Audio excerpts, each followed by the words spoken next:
Our group is presenting in a little different dynamics. So, yeah. And I will basically introduce myself and let my colleagues as well to introduce them. And then we'll jump into the presentation. And I will be the only person presenting. That's why I'm just introducing this. So my name is Adriana Cláudia de Moura. I'm electronics and an attorney at law. And I work for a Japanese company. Basically, I take care of tax, global tax strategy and IP strategy. And yeah, a particular feature that I always like to put is that I come from the university. So I was the supervisor in the tech transfer office. Then I jump into venture capital. And after that, I went to the private sector. That's it. So. Okay, hi everyone. I'm Esra Ayhan Çakır. I was working as a tech transfer officer, as an IP expert, which you don't like this description. I was the person bridging the gap between academics and the university administration and also the scientific council as well, because we were funded by the government. And my responsibility is managing the whole IP portfolio. But I can say we didn't apply for any trademarks. We were only applying for the patents for the different sectors, and we also were working with the industry, and that's all from my side. So Daria here. So I'm from the TTO, Technology Transfer Office, or the Patent Valorization Agency. We serve universities and research institutions. And my duty is the whole pipeline, starting from the scouting for the inventions, their Erfindungsmeldung, like registering the invention disclosure, correct? Outsourcing making the decision, patenting or not, sending it out to the external patent attorneys, and then trying to market it, to bring it to the market. We have our own startups, so we try to build the teams for the startups, or then try to find the licensees or buyers for our IP portfolio and the patents in the industry. Thank you. I'm Michael Pluskowski, responsible for IP management at Felix Schoeller. Felix Schoeller is a paper producer, specialty paper producer, and located in the northern part of Germany. Yeah, hi, I'm Vanessa Behrens. I'm the project manager of a United Nations published report called the Global Innovation Index, which is innovation monitoring tool for to make innovation policies.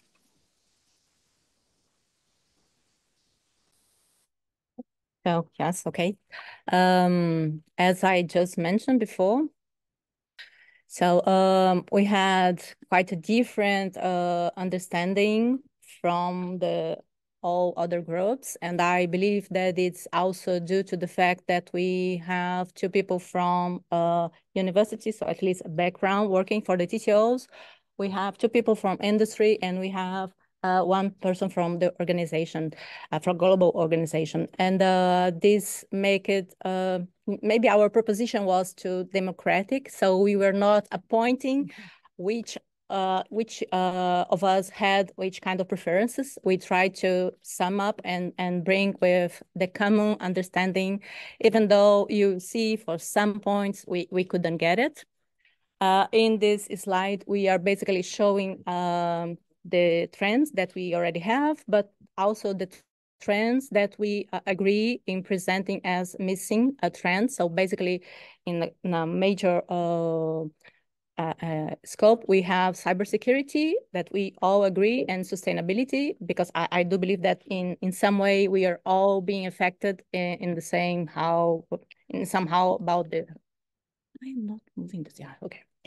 So In a short summary, we have pointed as artificial intelligence as the first major topic that we should think as a trend for the coming years, basically because we have many things emerging from the usage of artificial intelligence in all kinds of industry, and also the sense of need for integration due to these new sort of technologies. We also understand that, still speak? No, okay. So we also understand that along with this integration, we will also be in some way drive to evaluate this and come up with different technologies for the financial side. So NFT and DLT are also technologies that we see as a significant a player for reflect the importance in innovations such as blockchain and digital ledger. We will go by topic later. So we also agree that the future of work it stands out when we are discussing the people related topics. At least from my point of view, myself and Michael, because we are in the private sector, we could talk a little about the concerns that came with having people from the offices moving to the virtual and how they were handling information. So it's, as you can see, it's quite related to the fight for know-how. It's something because there is a leakage when people is moving from the office or the physical place and going to the virtual place. We cannot control what they are doing. We also understand that as in artificial intelligence, it's playing at least the topics spot. We think that the interoperability standard licensing will be also something affecting in a really critical way all the technology sectors. And this, and this we have our first really tough tie spot, which is which one we would take. So we have a tie between immersive technologies and material development. Personally, I do think that we are now talking too much, not too much, but we are talking much about artificial intelligence and the immersive technologies. But I was in the pharmaceutical sector when we discussed how to use AI to discover new structures for molecules, a new antibody, and this kind of thing. So I just think that we are making use of this, which is a perfect and amazing tool, and we can combine knowledge that is more, let's say, handable when we have the AI working for us, and we can come up with new and more perfectioned material. So that's why I put, and I was strongly arguing in favor of that. So that's why you have this type.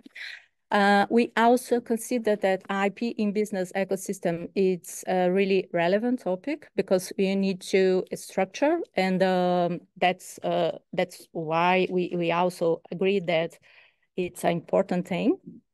Yeah, I already said, so fight for know-how and future of work, they are quite tied as well.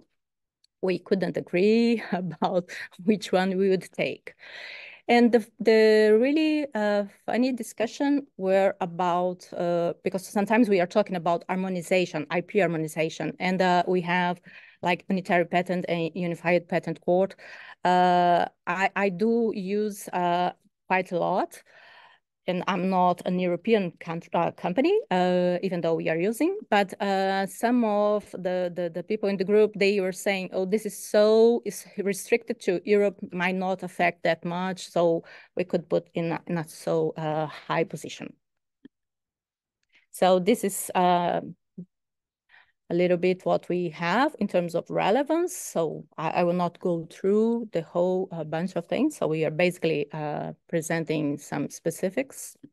Thank you.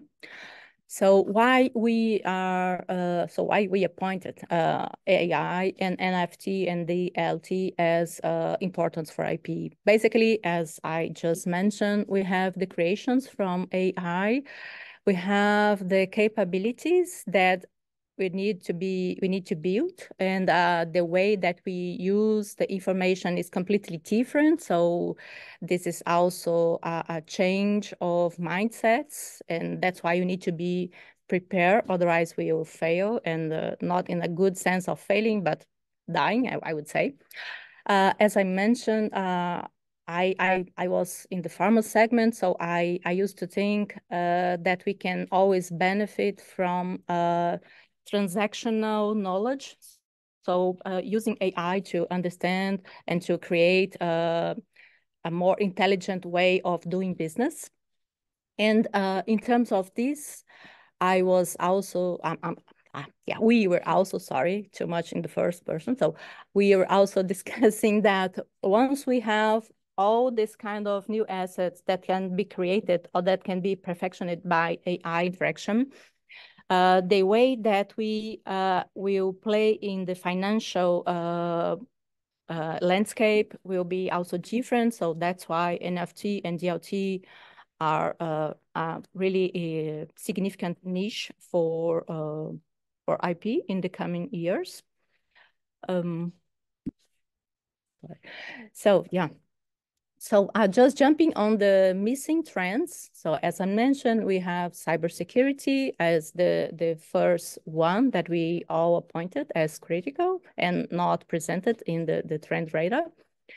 What we think is that companies, we are investing, for example, AI, and we have such a huge amount of layers and huge amount of information going through the systems and being used. So it's, and to make this valuable, we need also to be sure that we can secure the information that is being transactioned and being stored. So cybersecurity it's really important to detect threats and also to encrypt the algorithms and authentication. So for example, for the financial landscape, if you don't have secure authentication, this might be a no-go for many companies. We also think that we will see a lot of new software and algorithm protection through all sort of IP, blockchain, and cryptography patents. We also appointed something that we might see in the future, depending on where we are playing our roles. And for sure, the secure communication protocols. Yeah. So the second missing trend that we decided to point out was related to sustainability. I believe that many people already mentioned that. I used to think that we have not only the side of customer benefit or the pressure from the customers, but mainly and for the next few years, we will see a lot. Yeah, we will see a lot of pressure from policy from governments. For example, we were discussing SV and I believe that many people are seeing the same. We have really high barriers from US in regard to Chinese products. We also have India now raising barriers against Chinese, and we have, for example, Canada doing the same, but he's just turning this in a way that in the segment that I work for, we need to use refrigerant gas that are less harmful to environmental. So everybody will need to come up with new solutions to this. Yes. So basically, this is what we have for the first document that we read. And then we jump on the discussions regarding the IP management observations from the Niemeyer study. So it's yeah, I don't think that we need to repeat, but what we found is that most of the answers that Niemeyer was showing, we are kind of agreeing with. We did not focus too much in COVID-19. Yeah, maybe it's because of the sort of industry that we are part of. So we do believe that we of course, we are affected. There is a lot of changes, but it's not something that we will continue discussing, maybe for some other pandemic. I'm not praying for that. So we didn't took too much time on this. And basically, we jump on the challenging topics for IP. And this is also really funny because we could see that everybody has completely different points.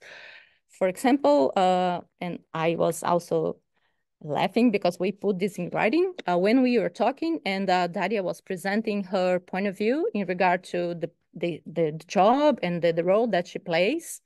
She was saying that the government is not giving that much money, so we are seeing like a shutdown of the opportunities for funding, and Sving was saying the same, and I'm also see the same because I do have four entities in China, so we do see quite the same trend, but from a different point of view, because as a company, we need to keep up, so we cannot simply wait for the government. But this, in regard to open innovation, might be a critical thing if we are a company and we are dealing with universities. Okay, so we were also discussing what is really important for a successful IP practitioner. And yeah, a lot of words that you don't like, Professor. So we talk about strategic planning. So how we can, yeah, I know, but I alerted at least. But we really agree that monitoring is a part of the job. Michael and I, we have different, let's say, we play differently in regard to monitoring. I'm more focused on preventing infringement.